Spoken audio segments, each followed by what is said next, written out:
So I want to give you a scenario to imagine.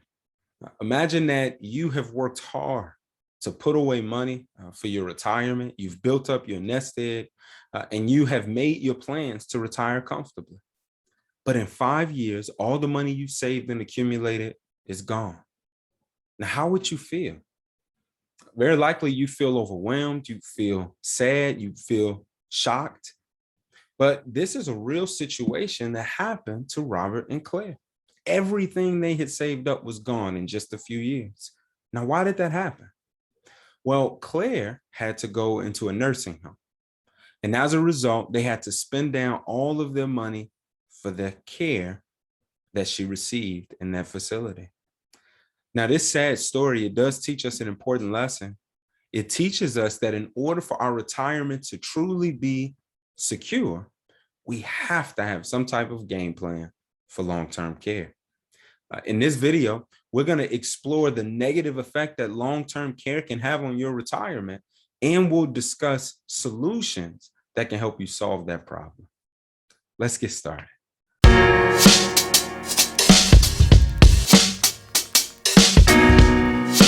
So my name is Jason Kennedy. I am the founder of the Kennedy Financial Group. And for the last decade, we've been helping medical professionals, educators, and others to eliminate the risks that stand in the way of them having a comfortable retirement. And one of those risks that is very rarely talked about is long-term care.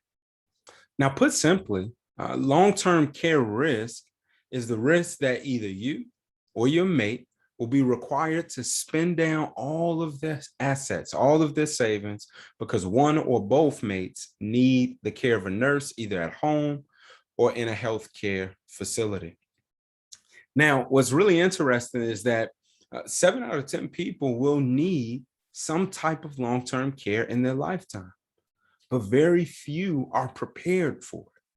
In fact, Genworth publishes a study each year that informs the public as to how much long-term care can cost. And if you look at this chart here on the screen, it breaks down home health care, adult day health care, assisted living facility, nursing home care. And I picked Chicago only because I live here in Chicago, but I'll put a link to this website in the notes of this video. That way, if you want to see what the care would be like in your state or your location, you can. But in Chicago, if a person needs home health care, it could range in between $59,000 a year to $60,000 a year. And if a person needs to go into a nursing home facility, as of 2020, which is just last year, a person would need to have $96,000 to $102,000 each year. And when you project out the future cost of these services, it gets even scarier. A person would have to pay even more money toward long-term care. So this graph, this chart, it informs us as to how much of a cost, how much of a chunk long-term care can take out of your retirement savings if you have not prepared for it. Now, consider this case study. We look at this example, look at the example of John and Mary. They have $500,000 saved up for retirement. And a year into retirement, John gets sick and he has to go into a nursing home. Now, because they've done a good job saving for retirement, they're not going to qualify for Medicaid. They're not going to be able to rely on Medicaid to just pay the bill for them. If they had no money saved, then Medicaid would step in. If you look at this chart, do you see how much money they're allowed to keep? Now, this is based once again on Illinois, but if you just take a look, you can see that for a single person, their income limit is $1,000. And their asset limit means the amount of money that they're able to keep in the bank is $2,000. Everything else has to be spent down and given to the nursing home. If they're married and both spouses require nursing home assistance, it's the same thing. They get to keep about $1,452 and $3,000 in the bank. And if they're married, which is often the situation, a married couple, one spouse may need nursing home care. If you look at this chart, you see The same income limit, $1,073 a month. So that's about $1,000 a month. But if you look at the asset limit, the individual in care, any monies in his name would have to be spent down to 2,000. But even the mate would have to spend down any monies they have all the way to the amount of $1,109,560. And so try to imagine what life would be like for Mary and John if they were required to spend down their assets at this point in their life. What would happen to the lifestyle that they envisioned? If John passes away after this money has been spent down by him and his family, what type of lifestyle will Mary have now that all of their money has been used on long-term care? And so hopefully this chart, it establishes why it's so important that we have some type of plan for long-term care. Now, we're just going to discuss two very simple solutions that you can enact to solve this problem. There are others, but we're going to just focus on two. And they have to do with insurance, right? Just like we insure against other risks, we can insure against this risk. First solution is by a regular long-term care policy. Now, this is probably the type of long-term care insurance that people dislike the most. In fact, if you went on to Google and you Googled long-term care insurance, you probably hear horror stories about how people started paying one amount and it got too expensive. This is because the payments you made to the company were not guaranteed, and those payments could change based on how profitable the insurance company was. Another reason that people hesitated to get this type of insurance is because it was a use it or lose it proposition.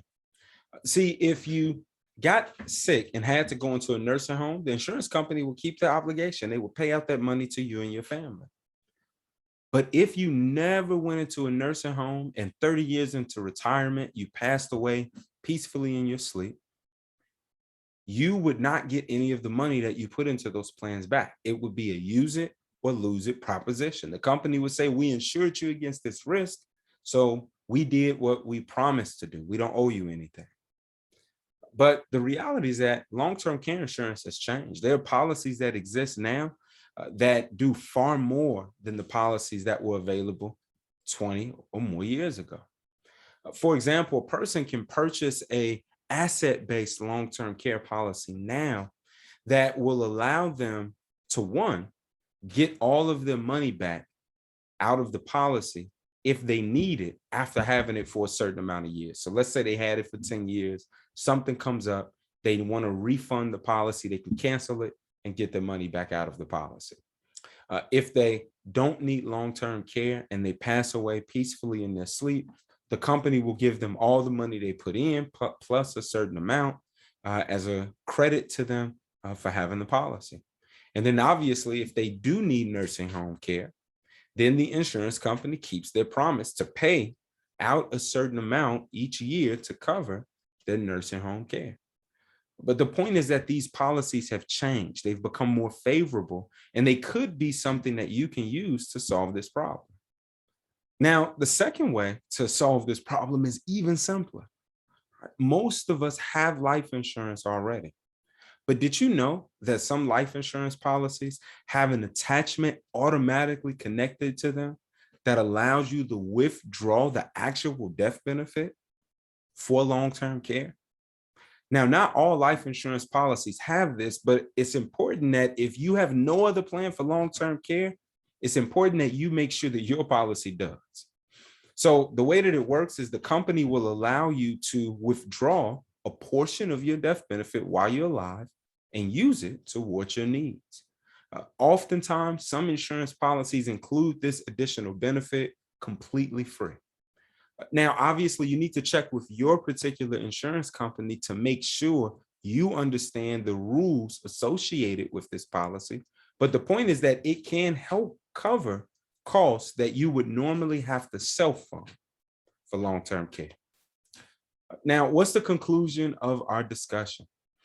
Regardless of what option a person chooses, long-term care is not something you can ignore. In fact, as stated earlier, your retirement plan is not complete. It's not whole unless you have some type of plan to protect your retirement from this enemy. The good news is that because of the way the insurance industry has advanced, almost anybody can enact some type of plan to protect their retirement from long-term care. So if you need my help, you can always book an appointment to meet with me. The link to my calendar is right in the description below. And if you found this video helpful, informative, insightful, give us a like. Let us know in the comments. Subscribe to our channel so that you're notified each week when we produce new videos. We hope that this video finds you and your family doing well. And until the next time we post a video, take care.